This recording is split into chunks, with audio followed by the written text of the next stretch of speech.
Hey, welcome to another show of Voices in the Struggle. I'm your main man, Big Ant. And I'm Brother Reggie. Brother Reggie, I almost forgot that. We got a very special show for you tonight. We are talking about the Black Union and the importance of the Black Foundation. Previously, we had the males on talking about what men want. We've had single women on talking about what women want. Now we're going to ask these couples who've already been married to talk about their union. So let's give a small introduction. Let's start with Dwayne and Barbara Foster. Good evening, kings and queens. My name is Dwayne. This is my lovely wife named Barbara. We've been married for almost 14 years, together for 18. We're currently living right outside of Richmond, Virginia. And I have a few things going on. Retired military veteran like Anthony, but I have a few businesses. I have a clothing line, All Gas, No Breaks. I also have a nonprofit organization where I give back and I mentor youth. It's called Iron Sharpens Iron for Life. And I also work with small business groups, small businesses, Black-owned businesses, minority-owned businesses, and help them start them up. And it's called Fostering Forward Thinking Minds. And then I also have one company that I deal with short-term real estate, which is called Fostering Forward Thinking Realty. And just basically trying to give back to the community and Blacks and empowering us and just, trying to be a positive role model and impact. You got 100 jobs on. Stay busy, brother. You know how we do. Way to give back, brother. Way to give back. So, brother, ask Kura and his lovely wife. I don't want to mess it up, please. Okay.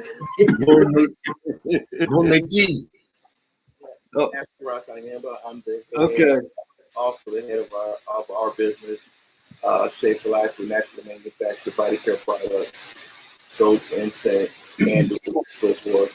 And this wonderful woman right here.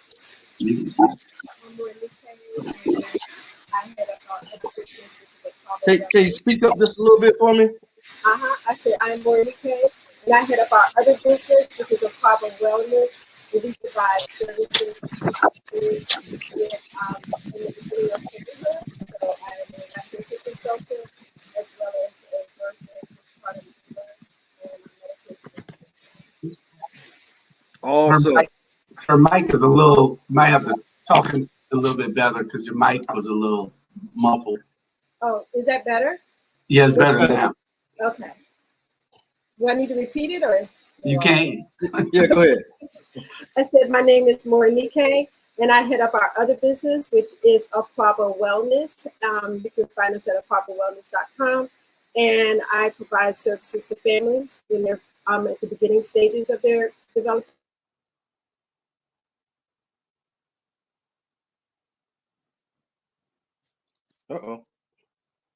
Seems like they froze. Yeah, they Yeah. froze up. Okay, it'll come back. It'll come back. Who we got next? Oh, hold on. They back. Hold on. Y'all back? Yeah. Okay, they can hear us. Welcome back. Yeah. Next, let's go with a couple who needs no introduction. We're just going to do it for the heck of it. Mr. Julius Hall, Mr. Savannah himself, and Dr. Tanya Howard Hall. Good evening, everybody. I'm Julius Hall. I'm CEO and president of All Things Relevant Consulting and All Things Relevant Media. You can find us on Facebook at All Things Relevant Media, and you can find us on YouTube at ATR Black Media Network. Like, follow, and share. My wife is Dr. Tanya Howard Hall. I'm a retired educator of 32 years, been retired now for six or 7 years. I'm currently serving as a school board representative for the Savannah-Chatham County Public School System, and it's just a pleasure to be here. Miss Dr. Hall, don't say you retired, just say you stopped working, because you're still out there doing a whole lot. So we have Brother Reggie and his lovely wife, Lavanya. I feel like a third wheel tonight. What's going on? Questions. You text me, tell me, let's get our wives on. You know what I'm She didn't get off the road. She didn't get off the road on time, man. The warden let you out. She ain't coming. Hey, like I said, y'all know I'm Brother Reggie, part of What's in the Struggle. It's my lovely wife, Lavanya Lewis. You know, introduce yourself. Say hey. Hey. Okay. That's it. Hey, I got a question before we get started now. Yes, now, the holes, I like that piano in the back. That's a real piano, or that's a background? she plays the piano. What? Hey, you come over to the house, we'll let you know whether you could go play it or not. All right. Hey, when the COVID off, we coming over to the house so we can get hear some songs from. Yeah, we have something about once every other month or so. I got ice in my mouth. But no, that's a background. Yeah. If you get a green screen, you can have a piano too. Yeah. All right, so the very first question is, I know maybe two different stories now, because I can tell you my wife was just all over me and just sweating me. But I can say that she ain't here. But how did you guys meet? Let's start with my brother Ash Kura and his lovely wife Mornike. I get that right? Yes, that's right. Look at that. Where's Sarah, Mr. Maybe? MIA. We definitely have two different stories on how we met. But the story is we met at a spiritual retreat, and when we met at that spiritual retreat, we both realized that this wasn't our first time. We felt like we had known each other before. But the way he tells it is it just felt natural, huh? Yeah. And it felt natural. What's your story, bro? I was told not to speak upon my side of the story. Spirit. Okay. It's funny. All right. Okay. Now, I seen her and one of her sisters, talking with this other brother. Can y'all hear me? Yeah, we can hear you. Yes. Okay. And I'm trying to figure out, hey, they laughing, having fun, and I'm sitting there by myself, like, what? I walk up to them, I ask them, what we laughing about? And I kind of insert myself into the conversation. Next thing I know, I wake up with my head hurting, rubbing this knot on my head and the ring on my finger.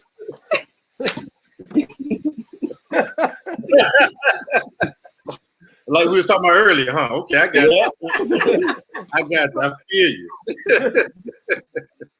All right, Brother Foster and Miss Barbara. Hello, everyone. So our story, like Mornike, is the same. It's two different stories, but we met at a nightclub. I was at the bar ordering something to drink, and he just basically called the bartender to him to get something to drink. So I grabbed him by his arm and said, "Hey, it's rude. You don't do that." And I told the bartender to serve me and my girlfriend. And so afterwards, he asked me to dance. And I was like, "No, I don't want to dance with you." And he continued to ask. And so my girlfriend said, "Well, go ahead and dance with him because, you know, he bought you a drink." I said, "No, he did not buy me a drink. I bought my own drink." And so you cleared that up. Yeah. I finally danced with him once.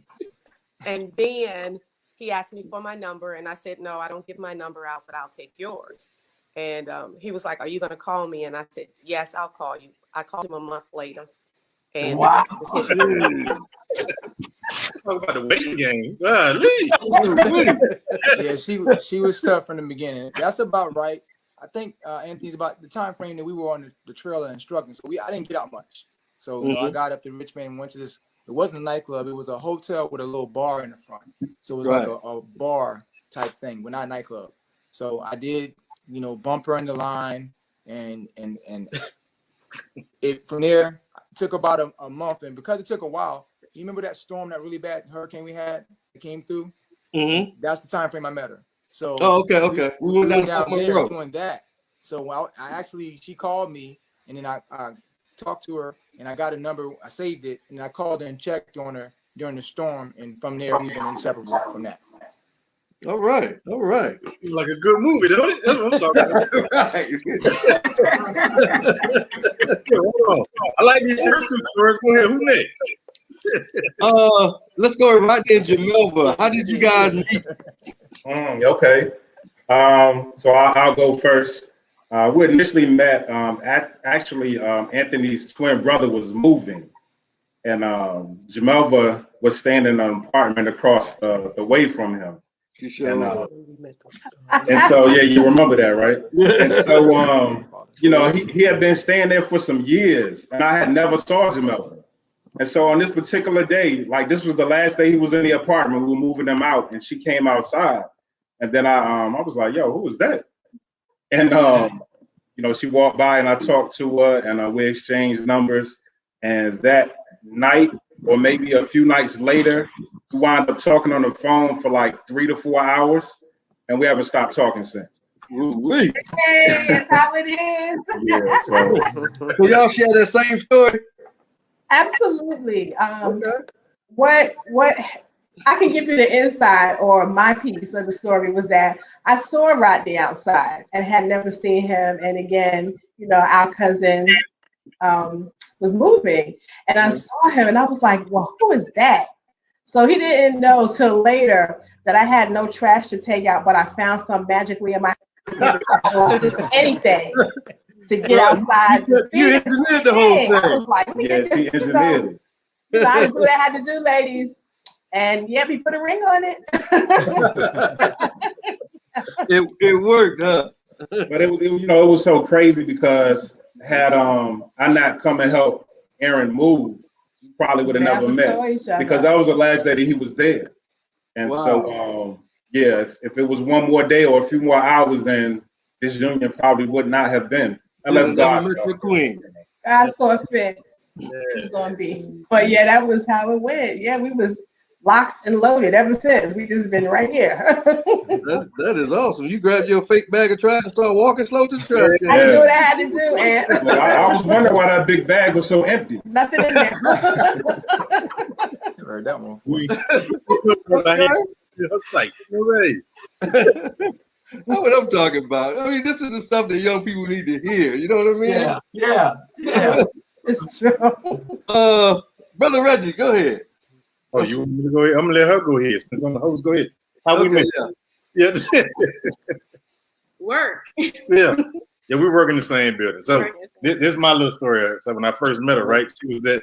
I always thought she was that Black Power sister type. The look she had, I was like, I think that's what that girl right there. You know what I'm saying, she probably black. I don't need that way, you know. Right. That's it. So, you know, we met a long time ago, about 3-4 years ago. About 3-4 years ago, yeah. So I seen her from a distance. You know how one of them things, brother, a woman don't look at you. Mm-hmm. She see you, but she don't see you. That's one. All of a sudden she see me. you know, and like, okay, we cool now. We met at the. I said we met at the elevator in the new VA building. You know, that's when we finally met. You know, she finally seen me then. You know? No, Okay. no. See, something different. No, we actually talked the first time because used to see him like park his car. We used to park our car next to each other at the job, but we actually talked and had a conversation. We went to Jalapenos where one of the coworkers was leaving, and everybody was invited to come and eat. And we actually met there, and we actually talked there. That's the first time that we had a conversation. Two different stories. Now, she's right, brother. She's right. Yeah, I know. Yeah, that's a good comment. Okay. That's her story. She's sticking to it. That's how we're gonna do this. So last the hole. how did y'all meet? Huh? I said last night the holes. How did y'all meet? Yeah. I go first. Oh, no. Yeah. I was a high school cheerleader, and to tell you how long ago it was, the cheer went, I say D, YNOMITE, we fight like Shaft, like Slaughter, like Sue Blaster. That's a long time ago. And I don't even know what you said. We fight like Shaft, like Slaughter. But anyhow, this underclassman, he just was mesmerized by me. And I would see this underclassman walking past my house. You know, he had all this hair back then. He thought it was Michael Jackson. He would take the long cuts so just this week and walk past my house. Right. And maybe some 35 years later, he found me on Facebook, and the rest is history. Let me tell y'all a real story. We met 35, we met 42 years ago in high school. I ain't telling you my age. I'm 36, she 56. You can tell. But so she's 2 years older than me. And so I was just mesmerized with this girl with the big butt. 1 year old. So I said, wow, her brother and I were in the same class. So I kept finding reasons to tell Theron, hey, I'm gonna stop by your house today. But she wouldn't pay me no attention. I even went and got her a hamburger one day, brought it back to her. And she said, I'm thinking I'm gonna get a kiss or something in high school, you know. She said, okay, you go. So, Wow. but yeah, we met in high school. Okay. But, you know, we're married 7 years now. Okay. Beautiful thing. Yeah. Okay. Awesome. Now, no particular order. Just answer how you want to answer. Now, name one thing you absolutely love about your partner. Anybody? Okay, the one thing I love about him is that he takes care of his kids. He loves his kids. He takes care of family, friends. He's a total giver to any and everybody, which I absolutely love. He's been like that from day one. I could just say it, not necessarily need it or want it, and he would get it. And it's the same way with family and friends. They may say they want to do something or need something, and he'll just put the works in motion and start doing it for them and making sure that it happens. Okay. I'll echo that, and I think that's one of the things we have. I know that's one of the things we have in common. We're both givers, and we are family first. So our thing is God, family, then us, ourselves. And she's the same way I am. Just maybe not as vocal as I am with it, but if I want something, but when I think of it, she gets it, and she's all about family first and just family, you know. And awesome. That's what it's all about. We got a very similar upbringing as far as, you know, family dynamics, and you know, wasn't perfect. Everything wasn't perfect, but we wanted to change that for our families and our legacies going forward.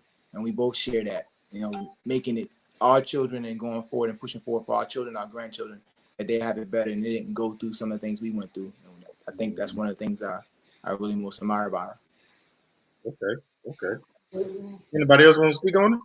I can go next. So, in these past 14 years, one thing that I've really grown to admire, we met on a spiritual, so it was at a spiritual retreat. The fact that we had that in alignment. It's so special to me because it's kind of hard to find that at times to be in alignment spiritually. But then also he's such a nurturer. If I'm sick, if any of us are going through anything, he's immediately preparing us food, making sure we have like whatever concoctions of teas that he may come up with to make sure we get better. He's just a full nurturer, and I love that. Beautiful. Yeah. A blessing. I'd like to also speak to the fact that my husband is absolutely a giver. We've been for 19 years, and we've grown up together, in essence. My husband is the type of person that if it needs to get done, he's going to do it. He's going to figure out a way to do it. And it's not necessarily me asking anything. It's what needs to be done. He's jumping in there. He's in there. He's an excellent, just a person to confide in. He's an excellent friend. He's an excellent friend to our children. He's an excellent son. Like, it's just so many people. He's a great nephew. He's a great cousin. He's an honest man. He's a hard-working man. He's a fair man. And it just makes him just a beautiful king in my eyes. He's always been that. And it's a blessing. It's a blessing when I tell you he's just the most real person that I know. And he's the most giving and honest person that I know. And he'll jump into it and he'll try to help anyone. Good job, Mama. The bag is on the way. They've been secured. But it's real talk, like for real. Like, yes, I have an amazing husband. No, I definitely, first of all, appreciate that.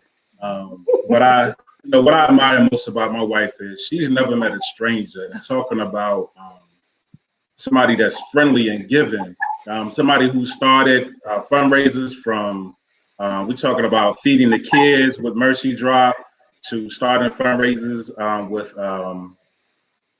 the Cancer Association. So just doing things like that. She's a beautiful person. And I think we balance and we equal each other out perfectly. She's more vocal where I'm not. She's more hot-headed where I'm more calm. So it's a nice balance, and I think that's important for any relationship is to have that balance. Because if you have two people of the same kind, the same fiery spirit or the same calm spirit, and it's not balanced out, it's going to lean to one side. So, okay, beautiful thing. Go ahead, bro. Yeah. This guy that's right here. One thing that I love the most about her is that her devotion towards nation building, and not just as a whole nation building, but she finds solutions to fundamental issues that bring growth and enhancement to the nation. And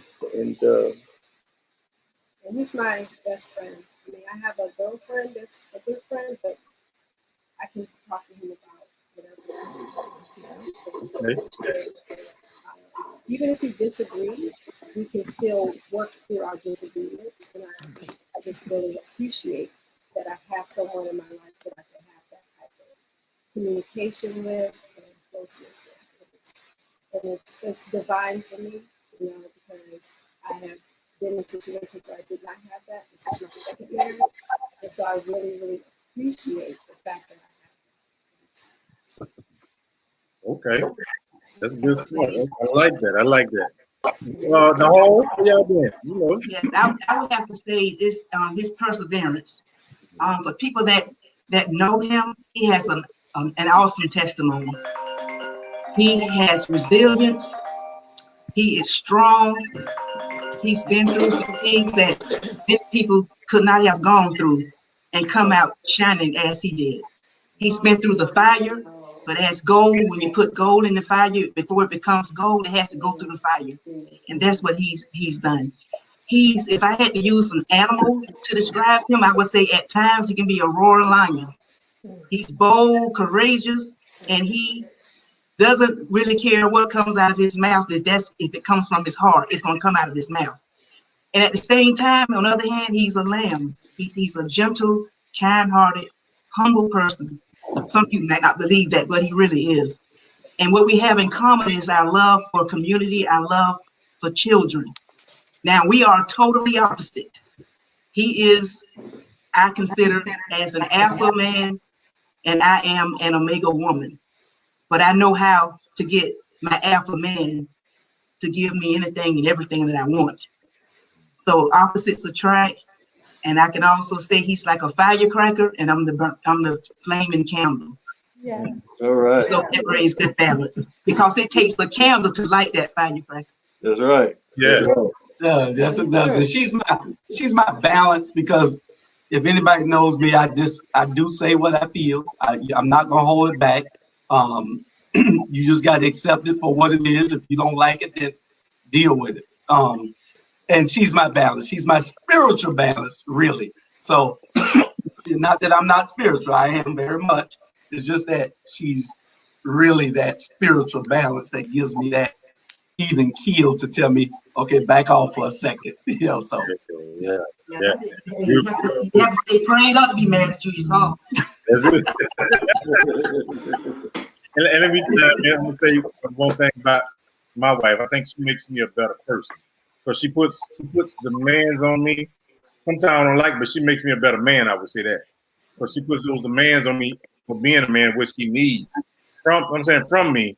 So it's times I don't want to do that, but she put those demands on me.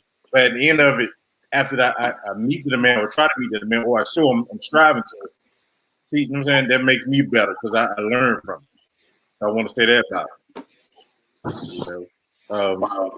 Thank you. All right. So, we got a lot of questions. We ain't got much time, so let's go to the next question. This one, how do you show love to each other? What's in your eyes? I'm saying, what's showing love? What do you do to show love to your partner, your friend, your wife, your husband? I apologize real quick. My wife had to step away talking to my son, but she'll be right back. But I'll go ahead and start the question. That question. One of the ways that we show love is just by being with each other, and especially with COVID going on now, we spend a lot of time at home watching movies and doing things, karaoke and stuff that we didn't do before. We spent a lot more time out with other people. But the biggest way we show our love is just being amongst each other and each other's presence around each other, and it doesn't really matter what it is. It's not about traveling or and nothing, elaborate. Just being around each other, and whatever comes up, we talk about it. Good or bad. If it's the kids, if it's work, and just being right there and talking. Real, keep it real simple. With everything going on in this world, sometimes we just gotta dumb it down and be simple with things. Okay. Oh yeah. One of the ways that I know that we have both shown each other love is we're both entrepreneurs, and so we support each other in our businesses. When we started Shape of Life, I know that I don't know how to make one thing, but I was out there selling everything I could. And it's just, we support each other in our businesses. My business, he tells people what I do. I teach classes. He helps me with developing the classes. And he encourages me. My biggest cheerleader. It's just, sometimes, you don't feel like you can get it done. I can definitely depend on him saying, you can do this, you got this. And that just really, that support makes me feel loved in so many ways. And I appreciate the honesty I get. If I'm flubbing up, she has her diplomatic and discreet way of saying, I'm flubbing up, unless I'm really just out there. If I'm really out wilding out and I'm out there, of course, she's smacking me back in the head, and say, you gotta reground yourself and whatnot. But the words of encouragement, and just being present. We've been together, 14, 15 years. And so, we've had a lot, we had plenty of crossroads and opportunities to go our separate ways. But we've made the choice to navigate those situations and how we could improve and make things better. We both, neither of us claim to be perfect in any shape, form, or fashion.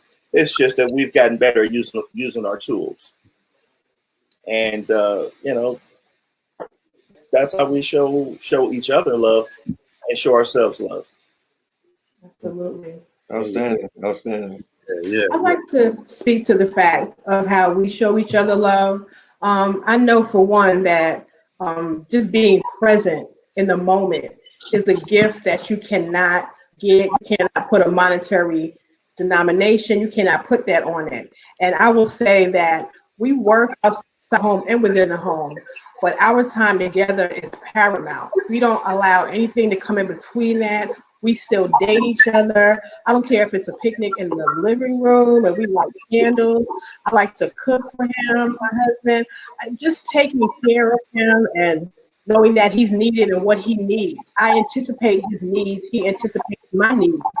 Therefore, just, you know, face to face with that and being present in the moment, knowing what's necessary for one another. And that's how love language communicate in that way. And not say words sometimes, but we know how to get each other right in the pocket and take care of one another. That's so important, mentally, physically, spiritually, and emotionally. Being present and grounded. That's it. Yeah, I think for me, love is an action word. So you can say love you all the time, but you could be treating a person like trash. Right. So I think once you're able to show love and how we show the little things, whether it's putting the toilet paper on the right way, whether it's, you know, warming the car before she goes to work to make sure she's not in a cold vehicle, putting gas in the vehicle, taking care of the home, making sure she's protected, making sure she's comfortable. So I think it's the little things, and again, it's an action word, so you have to show love. Oh, yeah. Okay. Yeah. Anybody else want to? You know, Julius and I, we have a blended family, and one of the most important things I think, and I would say, is the love that we have for our children. I love his children just as much as he loves my children. We show love for our blended family. We consider ourselves as one family. We don't look at anything as being a step daughter or stepson. You know, it's just our daughter and our son. And what's most important though is the love of God, because how can you love anybody if you don't love God? So God is definitely the foundation of this marriage. And another important factor is the balance that we have, because he can be hot-headed. You know, when he goes off, he goes all the way off. But I can calm him down. I let him, you know, but I'm there to calm him down. Then on the other end, I'm the opposite. I can take and he say, oh, no, you need to stand up. You don't do this, you need to fight. So he gives me the fire when I need the fire. And then I give him the cold water to put his fire out, so that we can have that great balance. Balance. Yeah. I guess my wife and your wife probably say that about both of us. When we go, we just go. You know, I think what it is the support, the understanding, and then understanding that sometimes you need that you don't need it, but sometimes you want space so you can do things. And that's what we give each other. She might be in there watching cowboy movies. I hate cowboy movies. She might be in there watching Andy Griffith. I hate Andy Griffith. I done seen it since I was a kid. But I understand that she likes that kind of stuff. So it's understanding what she likes. You know, and I might, she's understanding because, and gives me the support because I might be in the studio till 1 or 2 o'clock in the morning. You know, and so she understands that. She knows that I got to go all the time. Huh? Government mixtape. Yeah, government mixtape. Government happiness, huh? We mix our green stuff.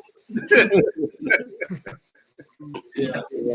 Hey, so what's up? If you just tuned in, you're listening to the Voices in the Struggle on All Things Relevant Media. Every Sunday at 7 p.m. we will be right here. Make sure you go on Facebook, YouTube, allthingsrelevantmedia.com. If you can't spell it, then don't worry about getting on it because we don't want you.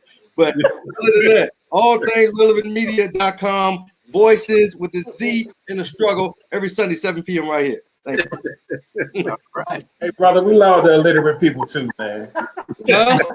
We love the illiterate people too, And, man. and we do, man. That was a joke, man. Just tell them to copy and paste it in the link. There you go. Copy and paste. Use that smartphone. Yep. So the next question is, how important is sex in a relationship or marriage? Now, man, I don't want you to get in trouble on this one now. No, you're fine. Anybody want to start? I'll start. Go ahead. Man, it's an interesting question, and so the response to this is just, we're answering this question the way in which I see things is this is a relationship which, to get to the depth in which we've allowed it to get, it requires a bonding and a sacrifice that you can't have with any other relationships. Even the relationship you have with your parent or your best friend or so forth. It requires a ritual or sacrifice to enhance that connection. And sex is one of those ways in which, actually, I'm not going to say one of those ways, but that is one of the most impactful ways of enhancing that connection or bond. So if sex and or appropriate intimacy, of course there's things that happen biologically or by accident where the physical act of sex may not be there, but still that ritual, that experience, that connection that you can have, it doesn't have to be sex. Actually, it can be sexual though, and that can happen to help enhance your relationship. It can happen, to help to bring more joy into your relationship, to bring more pleasure into your relationship. You can solve some of your issues sexually, but that doesn't mean that sex has to be at the forefront of your relationship. It has a place in the relationship, and it's going to ebb and flow. Because as we're getting older, we notice that there's an ebb and flow in the sexual energy. But that doesn't mean that sex becomes a back burner. It has to be something that you really you continuously court, that you continuously involve, those looks, those touches, just all of those things that can create that sexual energy. It doesn't even have to mean that it ends up in sex. It can end up in cuddling or hugging or kissing. Great if it ends up in sex, but it doesn't happen. And you're talking about one of my questions. I want to dig into it now, but is there a difference between sex and intimacy? So that's what you're kind of talking about too. Yeah, let's get into that one. Let's get into that one. That's a good question. That's a great question. I mean, from my perspective, and I can't speak for all women, of course. From my perspective, they really work hand in hand. I'm not that type of person that, some people can do that, but I prefer those intimate moments, those connections, and just to be able to connect with one another and then take it to more physical level. It really enhances the sexual experience if you've been intimate. Doesn't mean that as a couple you may not have those moments where you're not having that enhancement, and that's okay too, because you're a couple, you're together, you can have moments where, I just want to have sex with my husband. It's nothing, I didn't do anything else, just want to have sex. You don't have to have that intimacy and all those different things. But I think it is an important factor. I just don't think it's like the only factor in a relationship. Yeah, I absolutely agree. I think that there's a distinct difference between having sex and making love. I think making love is more spiritual. I think once you are able to, and we'll throw intimacy in there as well. Once you're able to be intimate with the person, you can either have sex, and I think as a married couple, you should be able to do all three: have sex, be intimate, and make love. Because sometimes, as the sister said, that you just want to have sex, and that's just it. And as men, we just want to. And this is an adult show. We just want to show that we still got it. You know what I mean? we just want to have sex at that point in time. No disrespect to our queens. That's all love. And I think again, as a married couple, you're in those boundaries to be able to do those. But I also think that it's a spiritual journey that you partake in when you make love, you're intimate with your spouse. I think that, you know, that's why it's important for these young girls to understand that you just can't give your spirit to anybody. You have to cherish your spirit. Your spirit is special. That's a gift from God. You know what I mean? So you can't take that and just issue it out to anybody, because as you know, when you have sex with a person, you all exchange spiritual contact. Exactly. Left inside of you as well as vice versa. So you have to be conscious of what you're doing when you are having sex with someone. That's right. They stay with you for a long time. The spirit stay with you for a long time. Absolutely. Exactly. Move in and don't move out. Soul ties. That's soul ties. That's important. Yeah. Something my husband, if I could just something my husband said when we first got married, and talking to our children, he explained to them about treating their bodies as an altar or a shrine. And so you wouldn't just let anyone sit things and be a part of your altar or your shrine that you consider sacred. So you don't allow anyone to just be a part of your body. And we've taught that to our girls. We have 4 daughters. We taught that to our daughters, and throughout, you know, since we've been together, we appreciate it as a man, him sharing that analogy. Yeah, I think the children need to know. We need to tell our children that sex is a powerful thing. You know, I think, you know, we tell our daughters, you know, be virtuous and all that good stuff, because we want to see our daughters out there on the pole or something like that. We want something like that. But our sons, we tell them go get as much as you want to. But you know, hey, we sending them out there in the world to destroy somebody's daughter. You know, so we got to be, you know, conscious of what we're telling our children. Now let's switch to something I want to ask about. Now, how do you communicate with your spouse when you mad at each other? You're going through something, and things ain't going right. How do you communicate with each other during those times?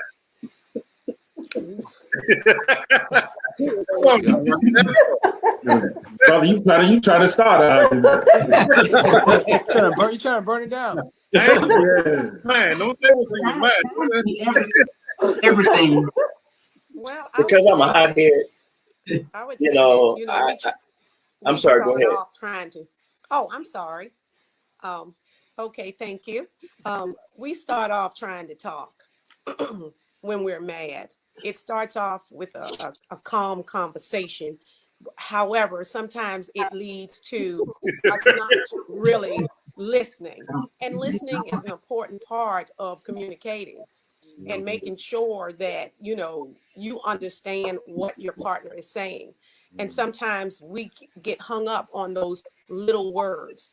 And at that point, for me, when he's hung up on those little words, I have to stop the conversation. And I stop the conversation because now I'm getting angry because you're not listening.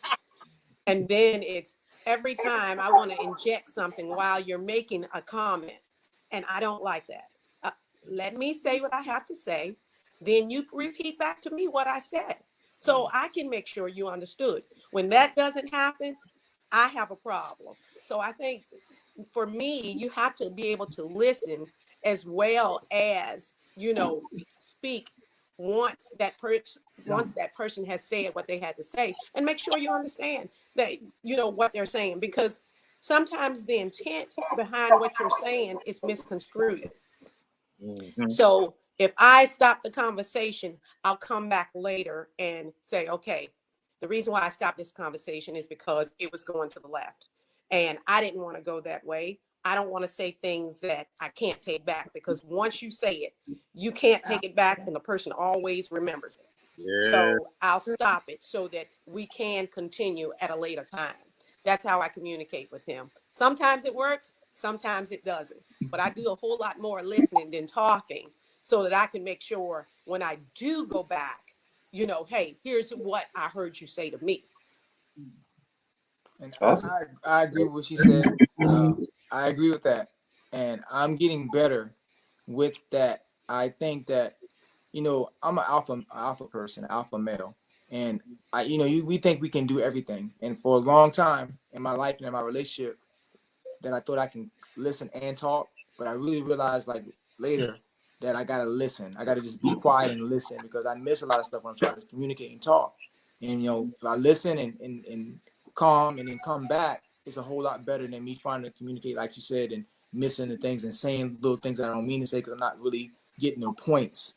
The things I need to be listening to, because sometimes it be the smallest little things you have disagreements about. It don't really mean nothing, but you get to just get in your feelings and start talking, and you blow it up, and then now like, whoa, where did this go? Now you're not talking for whatever, or you got that negative energy walking around the house, and then you got to come back and got to fix that. So just listening, being silent, praying, we pray, and just like, hey, it ain't that serious. Yep. That's right. Rob, go ahead. I knew you were saying something. I'm getting better, right? I'm probably the biggest hothead I know. And when that fire get lit and it gets fanned, in the past it's been explosive. And so one of the things I've learned to do is to shut up when I'm really just kind of, when I'm starting to get upset, when I'm starting to feel violated. I just shut up for one. And then I strive to center and balance myself so that I can determine what is the true issue. And then once I figured out what the true issue is, then I can more diplomatically, without being lazy with my words and using catchphrases, describe what my issue is. What? Oh, I was just going to say that, and he has really worked on that over the years. And I can definitely see that there's been so much of a difference. The level of going from 0 to 10 has changed since we started doing that. And for me, lots of times, I have to also just be quiet because I have found through our communication but sometimes I want to have the last word. So I've been really working on not having the last word, just listening and paying attention to what's being said. And then we also started doing something new. We did it in the beginning of our relationship and it kind of stopped. And now we brought it back where we're writing down as we're taking notes during our conversations so that we can refer back to it. And actually, by taking notes, it kind of settles down because when you're writing out what the other person is saying, and so you may ask them, yes, active listening. That's very good. Someone just put. You're writing down what they're saying, so it helps you to kind of calm down if you write it down. And we also, one thing that we adopted early on in our relationship is to agree to disagree. And sometimes that can be the best tool, as long as it's not something major. We're like, okay, well, you see it that way, I see it this way. And so how do we move forward from there? Yeah, we can compromise if it needs to be a compromise. Or, we could be talking about a favorite food or our favorite place or what have you. So if I say my favorite place is here and his is here, we could disagree. If it's something that's going to impact our lives, then we sit down and say, okay, so how do we come to some type of with compromising, and we can both receive kind of what we're looking for. We might not get all that we want, but at least we can be okay with it. And one other thing that we kind of ran across is that I know as men we step into this trap, whereas we do. Okay, I do that too. Where we will we do that thing that's most natural to us is to solve problems. And what I've gotten to a habit of asking is, when she comes to me with something, before I open my mouth, I'm asking, do you want comfort or do you want a solution? Mm-hmm. Yeah. That way I know if she just wants me to pet her up, you know, or if she really wants, she's coming to me with a problem. And I want to kind of say that beforehand. I'm just venting. I just want you to listen, and I just want to vent. And that has cut down on a lot of our disagreements, because he's like, oh, well, she was venting. She don't, because sometimes I already know the answer. I already have solved it in my head how I'm going to handle it. I just want to vent it out. And then he'll start telling me what to do, and it might be opposite of what I was thinking I was going to do. Right. I want to do that. So we really have gotten, by giving that kind of a leeway into our conversations. And then something else that he likes to tell us about is the circles. Can you share that real quick? I think this would be beneficial. Just do it to me. Okay. Let's say you got two circles. You got a smaller circle and you got a larger circle. Mm-hmm. When it comes to emotion, as men, we have a larger circle. And if we look at that as a muscle, which means they have more room to flex emotion than us. So when our circle, as men, when our circle becomes fuller, we have less space in there to navigate, and so we kind of lose our mind. We lose a lot of our logical way of processing, doing as we normally would. Because that same amount of space being taken up in our circle is, it's not even half of their circle. Well, and the same thing happens logically. It's no frown on anybody. It's just, human nature of what some of the studies I've seen is that, men, we have a larger logical circle, and women have a slightly smaller circle. So we're able to take in more data, more information, and process on general before we become stressed, where, they can have multiple things that are thrown at them. And if they don't have enough time to process it, they can become also stressed. And so, that's one of the things in which we have seen as being true, and we've come to recognize also to assist each other in navigating just stuff that comes about. I like that. Very much so. Very much so. I like that. Yes, sir. Yes, sir. Okay, so I want to say, if you're normally tuning in with us every Sunday at 7 p.m., we normally end our show from 8 p.m. However, due to the gracious generosity of All Things Relevant Media, we have been granted an extra half an hour. So I hope you all can stay with us to continue the conversation. Yeah, that's great. Great. You think you had something to add? Huh? I was asking Mr. Hall to have something to add to the question. I'd just like to say, I noticed my sister said she writes things down. It is no way I can write Julius Hall's comments when he's on the run, and everybody knows how hot-headed he could be. But one thing I can say, he's very sensitive to my feelings and caring and concern. And even when he goes on a rant, he can just look at me and tell from my body language whether or not I am in agreement with him. So he brings it down, and he's very attentive to my feelings and very sensitive towards me. So that it's just, again, like I said, is balance is everything. Space is so important. When he gets riled up, it not necessarily an argument between the two of us. It can be something that's just going on in the community or whatever the case may be. I know how to give him his space, and at the same time, he knows how to be attentive to my needs as well. And if she just walk out the door and slam it, then I know it's a problem.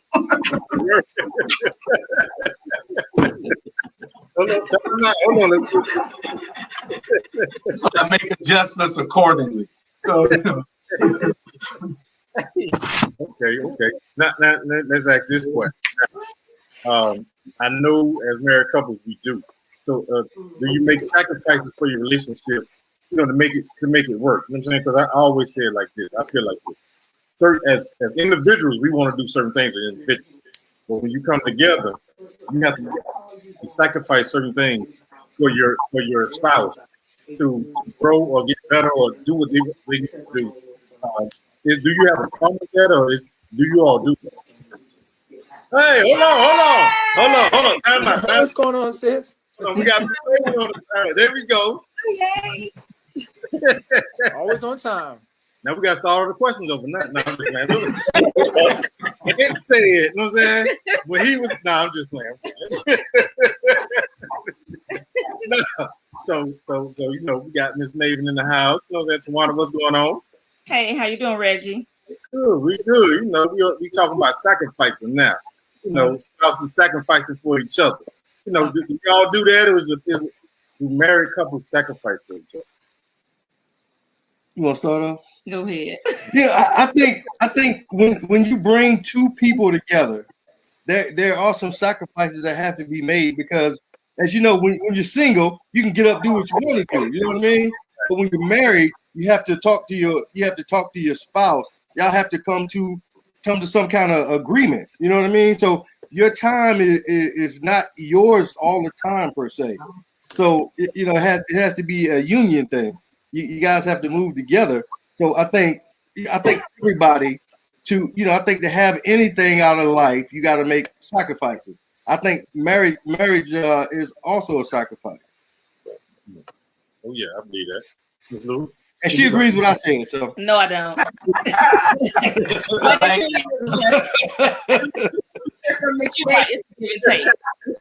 that's right. Look, Lavanya knows it's a give and take situation. So it's a compromise, and people who going in it is, they just really have to understand, and it takes understanding your partner, understanding what's beneficial for the relationship as a whole. And so I think it's a great compromise when you can get there. I sacrificed a lot. He's sacrificed. I'm just joking. I want to get no trouble. Melva, come get him. Wow. No, it's the give and take. Absolutely. You have to learn how to fall back when you need to, how to jump in and do a little more when you need to. So it's a rhythm to this thing. You know what I'm saying? You got to jump in like double dutch. You got to make it smooth where it's rough. You know what I'm saying? Sometimes you just got to feel out your spouse, and you got to give what's necessary, because he could be tired. He could be, or I could be, so it's certain things that you have to do to compensate to get that thing back in balance. So it's absolutely, it's going to be some sacrifices made. You might not go hard all the time, or he may go hard all the time, but he can't do it always, and you can't do it always. So giving and taking, absolutely sacrifices. Yeah, I definitely agree. I think as men, our biggest sacrifice is time.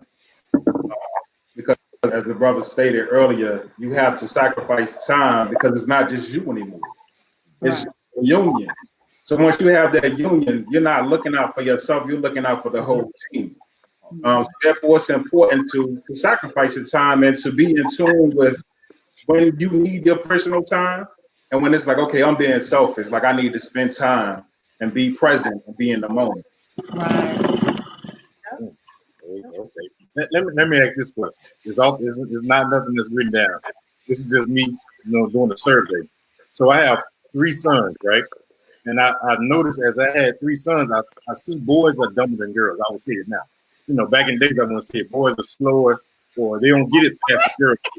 I agree. Women mature faster. Yeah. You know what I'm saying? So my daughter, she's 18 now, but when she was 14, 15, my older son, who was in his 20s, he was dumb as a box of rocks to me, compared to her. Then the one younger her was just as gullible and dumb. So women, as y'all see us, as y'all married us, grown with us, when y'all look at us, we make dumb mistakes. Do y'all think hey, this is a fool? This is, you train him to take care of me. How do y'all look at us on the serious tip? How do y'all look at us? Because we still make mistakes even as we're grown men. Y'all look at us like, okay, this fool here ain't got it. because we learn to be mature Scorpios. You still ain't got the y'all on dip. I see it like this. Women are from God. Men are from God. Women are from God. Y'all close to God. So y'all have a spiritual aspect about y'all we don't have here. And y'all have a common sense aspect we don't have here. What do y'all think about it? Well, I think for me, I do realize that women mature, a lot faster than men, and men have to be willing to accept that. So sometimes because we have that nurturing aspect of us and because we mature so much faster, we do a lot of things just by our own innate ability to do so. And that's what we know to do. So I think that as long as you see the potential, because sometimes he does things and I'm like, come on now. I don't expect you to do that. But I also know I have to give him that flexibility and that longitude to do what he think is right, and I stand there to support him. And then we have that almost that conversation after the fact to say, now we could have done this a little different, and I would have expected you to do this. Or sometime in the midst of it, I just say, okay, let's stop because this is not working for me. I need you to just quit. Yeah. That's hilarious. Hit the new one. That's right. My hero is my twin. That is so funny. I totally agree with what you're saying as far as sometimes you would just go with it and see how it's going to turn out. Sometimes I have learned that he's more receptive to me telling him after the fact that wasn't a good idea. Sometimes I just go ahead, okay, let me go ahead, let you have your experience. And then afterwards I was like, when you told me about this, I was thinking this, and this. But I said, you know what, let me just let him go ahead. Yeah. Right. See how it's going. Yeah. But yeah, but on the same aspect, one thing that I can appreciate about, I don't know if it's from his military experience or the way his parents brought him up, his way of creating systems and the way his brain works sometimes, it does amaze me. I mean, I can definitely say that there are times when I'm like, what? Yeah, he can do that too. But how did he come up with this? Like, like with making the products, he has like systems that he has built to help him to make the products and things that he's put in place. Like, I'm like, I don't even know how you came up with putting something like this or building it to this degree. So, yeah, our minds definitely work different as far as male and females, like we talked about. So. I agree. I'm sorry. Go ahead, sis. Go ahead. I'm sorry. Thanks. I think also it's a lot to do with growth and the growth in your marriage and the growth in the two of you knowing each other. Because it's all about a trust factor. We can tell you, we can think or say something is not right, or we don't think you should do that. But if you don't trust your partner, then most of the times you're not going to, go with that. Mm-hmm. So I think that it also has to do with trusting, being able to trust that your partner has your back. Right. Absolutely. That's true. What I was going to say with regard to that question with my husband, he's more the type that's going to measure twice, 3 times and cut it once. The one that's just like, oh, I look at it, bam, it's right. So a lot of times, what I'm saying, we have that dynamic. A lot of times, Rod is very much, he's a thinker. So he's looking at it like, okay, 15 steps ahead. I done checked this, I checked that, I checked that. He has a lot of his grandfather ingrained in him. I will say that, and that is true, and I mean it. He's very much a thinker. He's very cerebral in that way. So I trust him.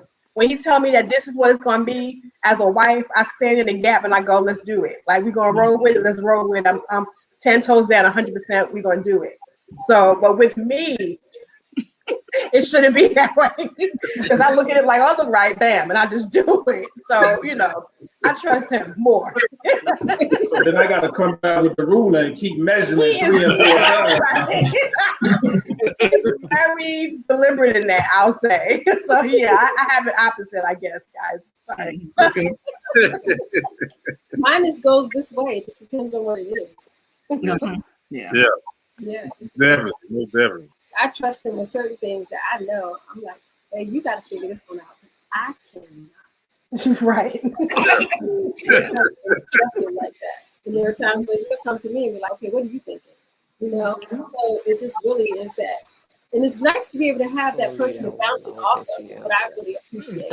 You know, that you have someone that you can trust, that you can bounce those ideas off of, and that you can say the craziest things that may pop up in your head, and they will help you to understand, you know, how it may be crazy or not crazy or whatever. But there's no, girl, you crazy. I don't know why you thinking that. You know, there's none of that type of energy. You can just have that conversation, no matter how extreme. You can dream as big, at least with us. I can dream as big as I want to dream. I can say like the wildest things that I would love to do. And I'm helping her make it. And then you're like, okay, let's figure this out. So, Yeah. I think that's very important to help your spouse live their dream or go on a journey with them. You know, so if you have a dream, you have to go with them, and it should be you helping them get there, motivate them. You know, because like I say, that's your best friend. Should be your best friend. You want to see your best friend do well. You know, if you're right there with them, you're going to enjoy the dream. It's going to make it better for you. What you got? You got a question? If I see these glasses that below that nose, and he's quiet, and he's on that phone or computer, I said, "Oh God, let me check Facebook. He must be on to something." Hey, you might be wrong, but I doubt it. I know it's about to be some fire in the city right there. I said, somebody has released the Kraken. And sometimes I have to call his daughter and say, somebody has released the Kraken. Come get him. It is on a rampage. When those glasses get on set on that nose and it's quiet, I said, oh Lord, what is going on in the city of Savannah? And then sometimes before he posts, he will let me see it. I said, you can't say that. That's one. I said, you can't say that. You gotta fix that. I don't care about I got one coming out. I'm gonna let y'all know I got one coming out, and it's going to all the pastors. So y'all be on alert. Pastors, y'all are on my radar. Yeah. okay. That's what I'm talking about. Get on. Get on. From the pulpit. I'm sorry, my bad. Hey, so have you started to do something because of each other's influence? So have your spouse influenced you to, you know, change in a different way, you know, in your lifetime, in your marriage? You know, you were born wrong, you changed. Anybody? Well, I have to say this. When I retired, I stayed on the telephone all the time talking about what's going on with the school system and just discussing it. So my husband says, "Why don't you run for school board?" I say, "No way, I'm not running for school board. I'm just used to being an educator." He said, "But you're always on the phone talking about what's going on in the community, you know." So he really influenced me and encouraged me to run for school board. Without him, I would not be sitting on the school board. I'm telling you that now. That was the last thing on my mind was to get into politics, and I still don't consider it as politics. I consider it as a passion for what I do. Yeah. Well, I would say he has influenced me. He's a great organizer and a time manager.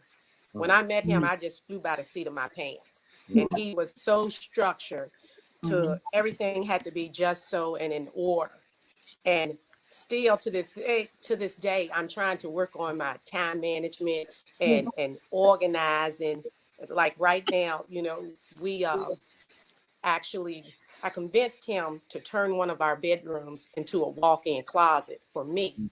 Because I had so much. Did he do it? And I Did it help you get ready on time, right? Oh, no. So I thought that would help me organize all my stuff and get rid of some things. Well, his closet is organized and mine's is still a mess. And I tell him every day I'm going to get organized. And so I'm working toward that. because when I walk through his closet and I see how organized his closet is, I'm like, why can't I be that organized? But he's getting me there, and he's trying to motivate me to go back to school. And I'm being hard-headed. I'm not listening to that because I feel like, you know, my experience and what I'm doing pays me very, very well versus taking some time off to go back to school. Now, granted, I'm pretty sure that I could be making even more money, but it's not about the money for me. It's about just doing what I love, you know, regardless. So, but I'm getting on the wagon of trying to take one class to finish that degree that he's so much encouraging me to start and complete. I can say she's a much harder worker than I am. You know, I might be a little bit more organized and structured my military background, but she's a really hard worker. And you know, being retired from the military, it's a little easier. You know what we do and how we do it. She gets up every day and goes to work, and I admire that. It's hard work, and it actually pushes me to want to do more than this. You know, I telework a lot and to sit in and continue to stay where I'm at. So she's been motivating me and influenced me to start businesses and go out and help people and give more of myself to other people. So she's a really big influence on that, just being a hard, tireless worker every day. Okay. I like that. Yeah. Yeah, I thought I was organized, but my wife is really the organized one. Anything that goes on with the household and the appointment, anything that needs to be made, she makes it. You know what I mean? And she's made me a better person financially, because for a long time I flew by the seat of my pants. You know, I'm just doing what I wanted to do. I knew I was gonna get another check, but you know, we sat me down and we looked at the long term effect. You know, so I've gotten a whole lot better with my finances in that regard. And she has lupus, so to see her work as hard as she does, that makes me want to work that much harder. You know, I have no excuse. You know, she has one if she chooses to use it, but she's not. So I think that's what did it for me. Oh, that's cool. I think the beautiful thing about this program and the questions, and the one thing that I did notice is that all of us seem to have a prosperous, successful relationship. And the one key thing that keeps coming up in my mind is balance. What we talked about is she does one thing, I do the opposite. And the same with everyone that's on this screen here. So I think that's very important for the young people who are listening and who will listen. You have to find a spouse that is your balance. I cannot stress hard enough that if you are off balance, you're off kilter, your foundation will not be strong. You will not grow. You have to have somebody to say, nah, that's too much. You need to calm down. Or you need to pick it up. You slack. You know what I mean? So I thank you, brothers, for allowing this program to happen. I think it's very beneficial to the community. And kudos and congrats to y'all. Big up. Black Power. We're not closing out yet, though, brother. Yeah, I'm just saying. I just want to listen. But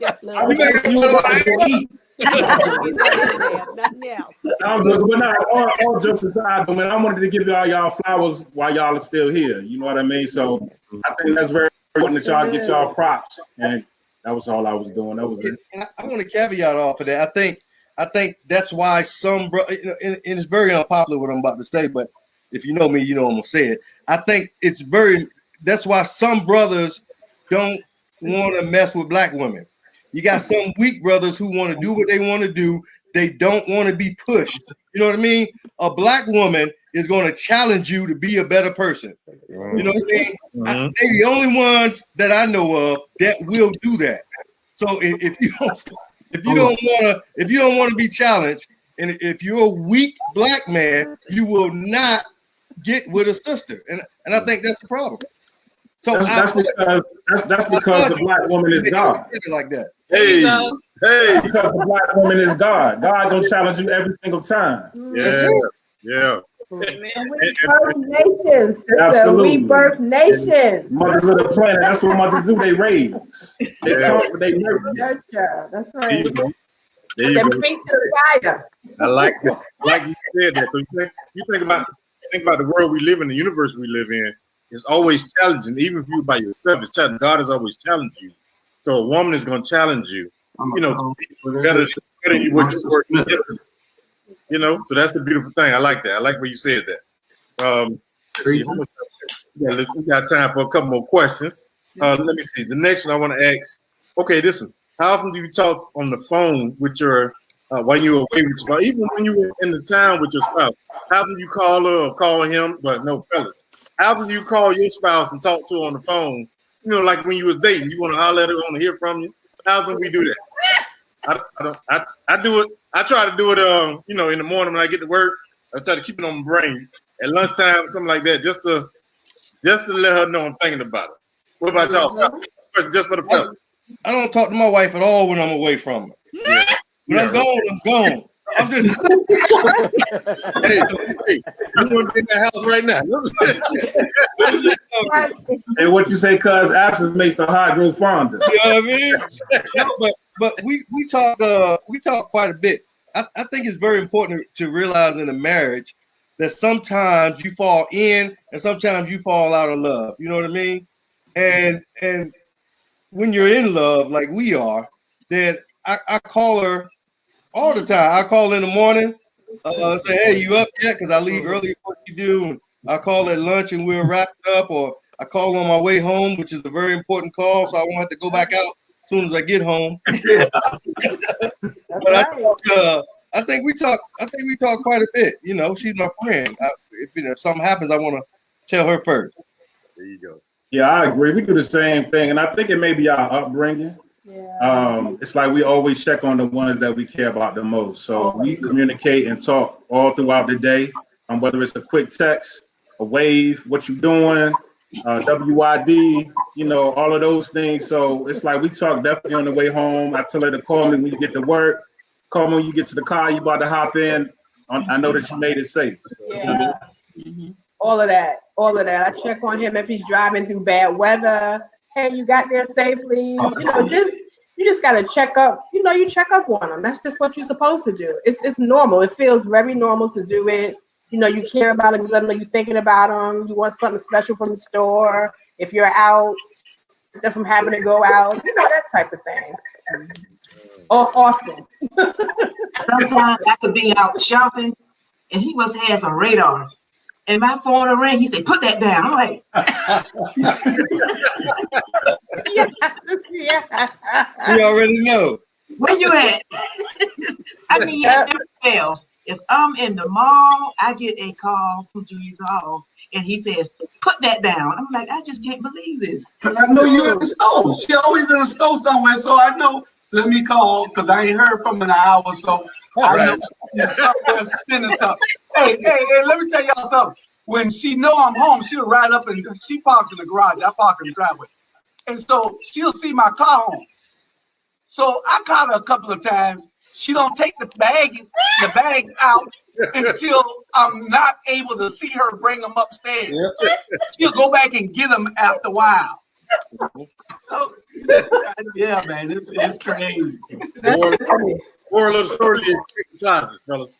Check the closet. I don't want him to see his surprise, so that's why I don't bring the bags up. New tags on. Oh, I've been had that. That's old. Let me tell you what she says.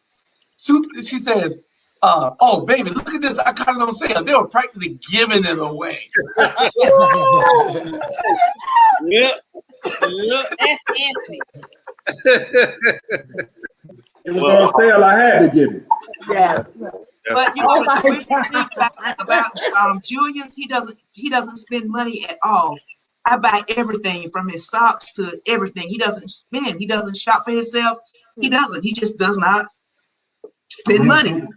He doesn't have time to do it. So everything that you see him wearing, I actually had to go out and get it. Because he doesn't buy anything for himself. Doesn't shop for anything. Not even his cologne. See, I shop for Anthony. Oh, man. Electronics person. So he will sneak and buy everything. See, I don't do Amazon. I don't do online. Anthony shops everything on Amazon. So his clothes, everything I will shop for. But Anthony is a behind the closet shopper and will have packages coming every day.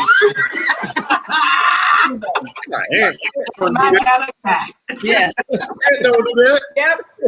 Y'all related. And y'all related. I got so good with the UPS man, he was hiding my boxes for me.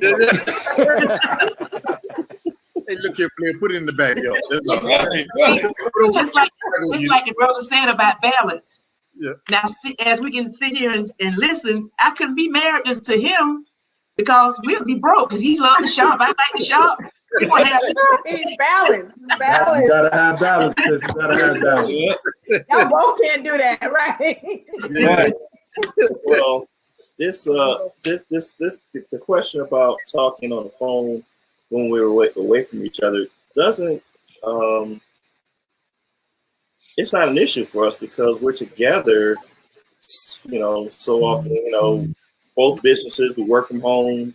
If we got something where we need to travel and something needs to be done, we both do it.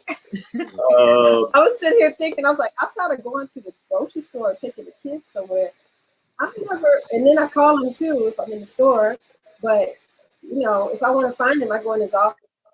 And so we're together all the time. So y'all's a little different. Yeah.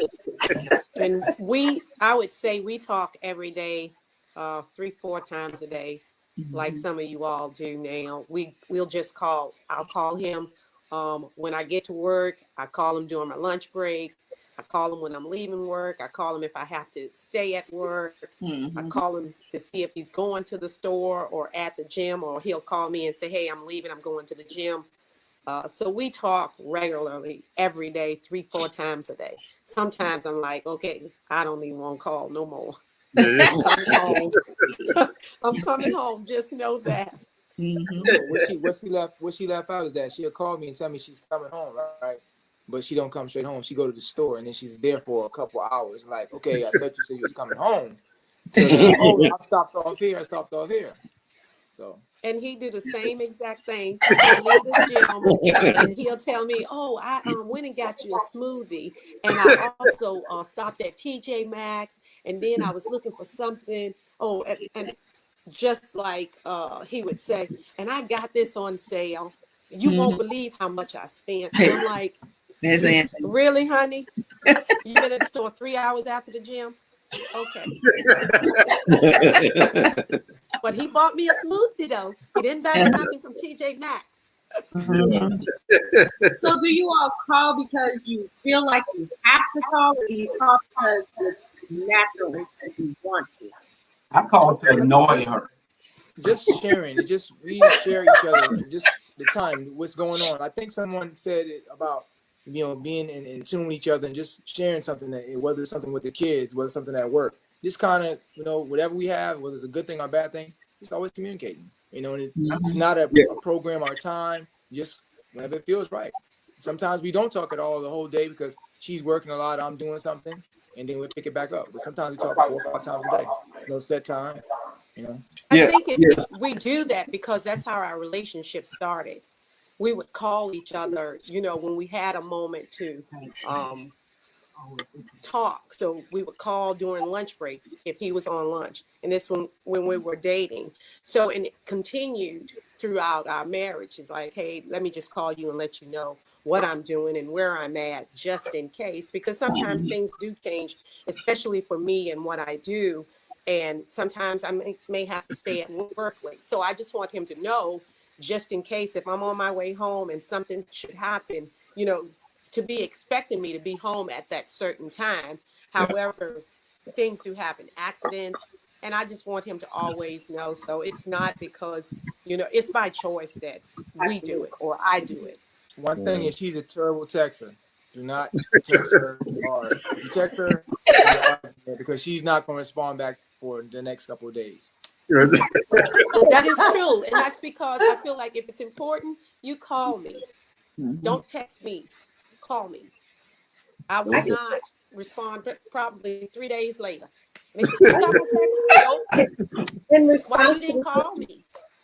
That's so funny. Yeah, I'm coming to the job. That's all. Let me tell you something. He will pull up. I'm gonna just leave it right there. He pulls up. Okay. Let me not answer my phone. Right. And everybody in here could get it. His wife, where she at? That's right, Rob. That's it. That's what you do. I'm gonna shut Walmart down. It's gonna be down. It's gonna be rubble. If I'm not up in there, it's from the greeter to the pharmacist, it's getting shut down. You can't play like that. You can't play with my husband like that. Mr. Jones gotta get it. Right. 2 hours. Let it be 3. I'm knocking the door. Yeah, so for security purposes, I make sure that I do text him because I go to people's houses. So I do text him, their address, and I usually try to give him a time frame because I already know if I don't, then he will show up wherever I am. He will pull up, yes. Me and Betty. Actually, yes. I have this watch now that I got for Christmas because I work in a hospital. I'm busy. I have patients, whatever's going on. I got to look at my watch and say something because he needs to know that I'm, I know you have no reason to not dig in your purse and answer the phone. It's on your arm. So, you know what I'm saying? That's what happens. There you go. Let me tell you, that is a whole nother conversation. That's the reason. I called you. You ain't called me back. It's different for women. Oh, it's simple as the phone was in my purse. It is. But when we answer that call, it's a national emergency. Where you at? What you doing? Why you answer my call? Hey. I'm in the store. In my purse. I can't hear it all the time. I can't either. Yeah. Hey, so we got like 3 minutes left. I want all the couples to give me like 30 seconds of, this is black love at its finest, right? So a lot of our folks don't get to see this because, a lot of black men and women are not married because of whatever reasons. What's the one thing you can say about what keeps y'all married, what keeps your marriage going, and how to be successful at marriage? I'll start off. She listens to me. Good woman. No. We are friends first before we anything else. We have a good time with each other. We got old movies and lines we quote with each other, and we're just friends and we have fun with each other. So I think that's what keeps us going. If nobody else in the world got my back, I know she got it. Say again? And she bowled better than you. So anyway. Yeah. That's right. Dumb Reggie. You had to go there. So I think for us, we follow the 3 C's, and it's not color, cut, and clarity, ladies. It's communication, compromise, and change. So if you can do those 3 things, your marriage will sustain and prosper. Absolutely. Okay. That's us. 3 C's. There you go. I would say for us, we respect who we are as a person. I let him be who he is, and he let me be who I am, because that's important, not to lose yourself in a relationship or a marriage, is to make sure that, you still be creative and be able to do some of the things that you like to do, and me as well. And then we take care of our children. We are on one accord when it comes to our children. It's like we don't disagree. We come together and decide, everything that's going to take place, in our children's lives, in our lives, and things like that. So I think that's what we do. Awesome. Beautiful.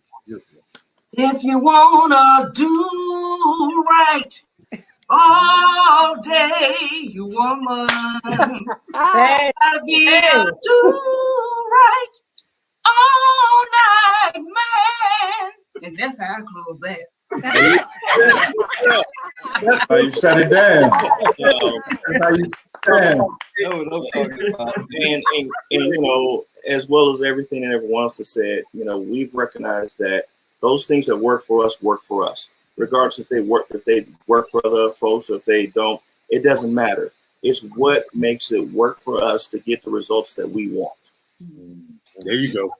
Absolutely. Hey, this has been a wonderful show, a beautiful show. We can have a part 2 and 3 and 4 about this. Do it. We're here. Once a month. Because people need to see this. Black folks married and working through the marriage. I'm saying marriage is not an easy thing.